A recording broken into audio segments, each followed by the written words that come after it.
పెద్దపల్లి జిల్లా గోదావరిఖనిలో పెద్దపల్లి ఎంపీ వంశీకృష్ణ పర్యటించారు. రామగుండం మున్సిపల్ కార్యాలయం సమీపంలోని అంబేద్కర్ విగ్రహానికి పూలమాలలు వేసి నివాళులర్పించారు.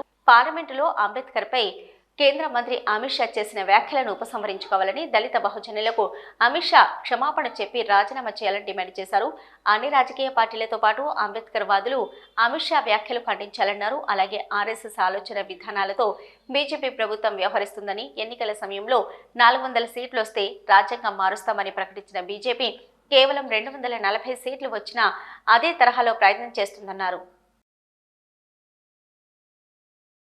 అమిత్ షా గారు అంబేద్కర్ గారి మీద చేసిన వ్యాఖ్యల అగేన్స్ట్ కాంగ్రెస్ పార్టీ ఏఐసిసి ఆదేశాల మేరకు రాహుల్ గాంధీ గారు లీడర్షిప్లో అందరు ఎంపీలకు ఆదేశాలు వచ్చినాయి. వాళ్ళ కాన్స్టిట్యున్సీస్లో అంబేద్కర్ గారిని నివాళి అర్పించి